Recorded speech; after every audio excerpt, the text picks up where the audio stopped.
اور آج بھی مجھے خوشی ہے کہ پاکستان کا لاہور شہر جو ہے وہ آج بھی جو ہے شیخ رام کے بچوں کے نام سے موجود ہے. تو لہذا تقسیم ایک غلط فیصلہ تھا لیکن ہو گیا. بہت سارے اختلافات کے باوجود ہندوستان میں آج بھی وہ چیز موجود ہے کہ میں آرزو کو بڑے فخر سے کہوں گا کہ آپ کو ہولی مبارک ہو, اور آپ مجھ کو بڑے فخر کے کہہ سکتی ہیں آپ کو عید مبارک ہو. اس میں مذہب کی کوئی وہ نہیں ہوگی. بہت شکریہ. سر میں سب سے پہلے آپ کو مولانا صاحب یہ بتاتی چلوں کہ میرے جو پیرنٹس تھے, میرے جو والدین تھے, وہ بھارت سے پاکستان شفٹ ہوئے تھے جب وہ یعنی چھوٹے تھے اور بچے تھے ان کے پیرنٹس. تو جو میری مدر ہیں, جو امی میری آئی تھیں, وہ دہلی سے آئی تھیں اور فادر میرے الہ آباد سے یہاں پر شفٹ ہوئے تھے, جو کڑا وہاں پہ ایک علاقہ ہے الہ آباد میں. تو آپ کیا سمجھتے ہیں کہ ہمارے جو بزرگ تھے, ہمارے جو پیرنٹس تھے, انہوں نے جو آخری دنگے دیکھے تھے بھارت میں وہ 1947 کے دیکھے تھے, اور لیکن ابھی ہم دیکھتے ہیں کہ جو بھارت کے مسلمان ہیں انہوں نے ابھی دہلی میں جو کچھ ہوا کچھ دن پہلے, اور وہاں شاہین باغ پہ جو دنگے چلے, تو آپ کو کیا لگتا ہے کہ آپ لوگوں نے پاکستان نہ آ کر غلطی کی, یا آپ کو لگتا ہے کہ نہیں یہ چیزیں آپ لوگ ہینڈل کر سکتے ہیں؟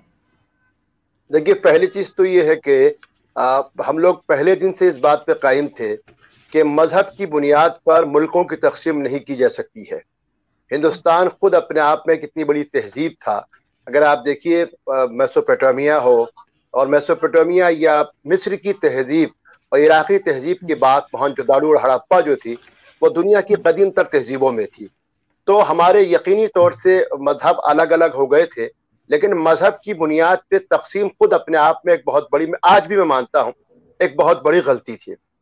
فسادات اور جو سماج کے اندر جو اختلافات ہوتے ہیں وہ ہر سماج میں موجود ہیں.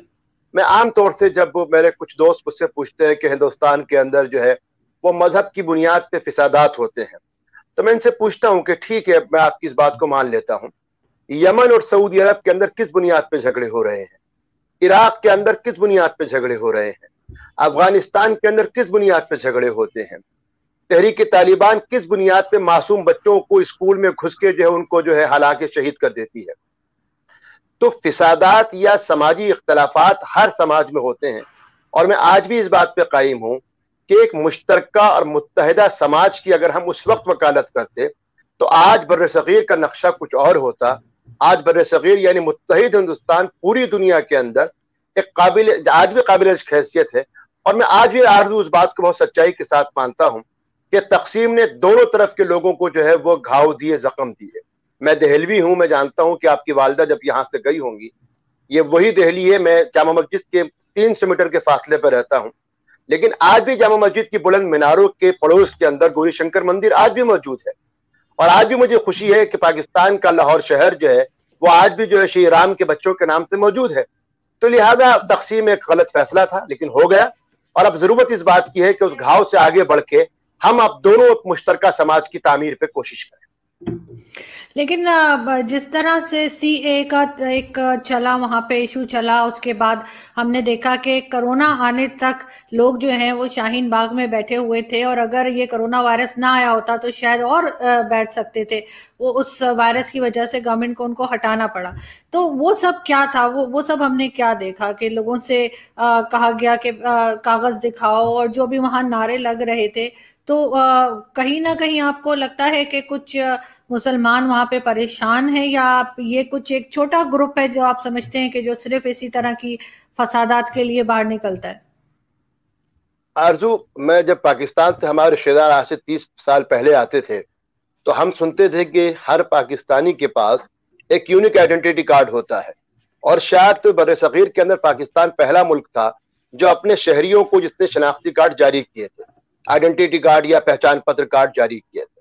ہندوستان کے اندر ووٹر آئی ڈی کارڈ بہت بعد میں آیا, اور آپ اس بات کو تسلیم کر لیجئے کہ آج بھی ہماری جو سرحدیں ہیں سارک میں, اگر پاکستان ایک زمانے تک 72 یا 62 سے پہلے تک لوگوں کا آنا جانا ایک دوسرے کا رہنا تھا, ہمارے یہاں آئیڈینٹی کارڈ کا چلن یا آدھار کا جو چلن ہے وہ بہت بعد میں آیا, اور اس میں یہی تھا کہ ہندوستان کے جو اپنے شہری ہیں ان کی شناخت کی جا سکے. یقینی طور سے ہم نے حکومت سے, دیکھیے ہر جمہوری حکومت سے اپنے مطالبات کو کرنا میرا جمہوری حق ہے, اور ہم نے جمہوری انداز سے کہا. اور اگر آپ آج بھی دیکھیں تو ہندوستان میں ایک حصہ ہے جو ملک کے دستور کے مطابق کہتا ہے کہ آپ ان چیزوں میں تبدیلی لائیے.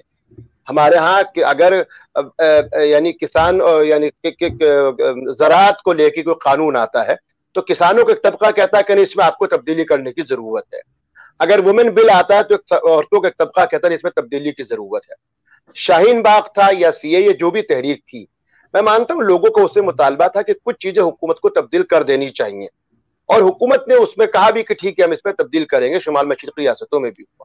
لیکن کسی بھی ملک کے جمہوری مطالبات کو یا ان کے مظاہروں کو ہم یہ سوچ کے کریں کہ وہاں کی عوام جو ہے وہ حکومت کے خلاف یا اسٹیٹ کے خلاف ہو گئی ہے, یہی اپنے آپ میں ایک بہت خلاف بات ہے. مثال کے طور پہ ہاں میں مانتا ہوں کبھی کبھی ایسا ہوتا ہے, میں مانتا ہوں کہ اگر ہم پاکستان, ہمیشہ میں کہتا ہوں بنیادی فرق آرزو کہاں جو میں آج تک میں آپ ایک ذمہ دار صحافی ہے, میں آپ سے ایک سوال کرتا ہوں. پاکستان اور ہندوستان کی سیاست, یہ اہل سیاست کا جو بنیادی فرق ہے وہ آپ دیکھیے. آپ جواہر لال نہرو سے لے کے اور موجودہ وزیر اعظم نریندر مودی تک کی, اب تو ٹویٹ کا زمانہ ہے, آپ دیکھیے یا میں جب عید پہ دیتا ہوں تو ہمارا ایک کامن وہ ہوتا ہے, سمست بھارتیوں کو, سارے ہندوستانیوں کو عید کی مبارکباد ہے. تمام ہندوستانیوں کو ہولی کی مبارکباد پیش کرتے ہیں. تمام ہندوستانیوں کو گرو پرو کی یعنی ہم جو ہے وہ پیش کرتے ہیں, کرسمس کی پیش کرتے ہیں, کی گریٹنگ آپ دیتے ہیں کہ تمام مسلمانوں کو مبارک ہو. ہولی آپ کے ہندو شہریوں کو مبارک ہو. جب تک شہریوں کے اندر آپ امتیاز کریں گے, جب تک آپ اسٹیٹ جو ہے وہ تہواروں کو الگ الگ کر کے دیکھے گا, تب تک جو ہے ہم ایک صحت مند معاشرے کی تعمیر نہیں کر سکتے. اور میں مانتا ہوں بہت سارے اختلافات کے باوجود ہندوستان میں آج بھی وہ چیز موجود ہے کہ میں آرزو کو بڑے فخر سے کہوں گا کہ آپ کو ہولی مبارک ہو, اور آپ مجھ کو بڑے فخر سے کہہ سکتی ہیں آپ کو عید مبارک ہو. اس میں مذہب کی کوئی وہ نہیں ہوگی. تو میں سمجھتا ہوں کہ یہ جو اختلافات تھے یہ جمہوری اختلافات ہیں, اسٹیٹ کے ساتھ نہیں ہے. سیاست اور کچھ وقتی طور سے ہوتے ہیں جن کا ہم ہمیشہ سے حل تلاش کرتے ہیں. بالکل آپ ٹھیک بات کہہ رہے ہیں, اور ایسا ہونا بھی چاہیے کہ ہم ایک دوسرے کو ہولی اور دیوالی اور عید کی مبارکبادیں دے سکیں اور اس پہ کسی کو کوئی اعتراض نہ ہو. لیکن سر پاکستان میں آپ نے دیکھا ہوگا کہ ایک انتہا پسندی یہاں پہ بہت تیزی کے ساتھ چلی اور بڑھی, اور اب تو یہ حال ہے کہ یہاں پہ اگر کوئی کسی کے الگ ہٹ کے بات کرے کسی کے مزاج سے تو یہاں پر تو مار دینے تک کے فتوے نکال دیے جاتے ہیں. تو جیسے وسیم رضوی صاحب نے کہا کہ ہندوستان میں کہ وہاں پہ قرآن کی آیتوں کی بات کی انہوں نے کہ وہ 26 آیتیں جو ہیں وہ نکال دینی چاہیے. تو اگر وہ پاکستان میں ہوتے تو شاید ابھی تک تو ان کے فتوے نکل گئے ہوتے, لیکن ہندوستان کے مسلمانوں نے اس طرح کا ریاکٹ نہیں کیا. آپ کیا سمجھتے ہیں کہ کیا ہندوستان کا مسلمان زیادہ میچور ہے, وہ چیزوں کو لے کے زیادہ بہتر طریقے سے چلتا ہے, یا پاکستان کا مسلمان زیادہ پکا مسلمان ہے کہ وہ اس طرح کی بات پہ ایک دم سے ریاکٹ کرتا ہے, غصہ دکھاتا ہے؟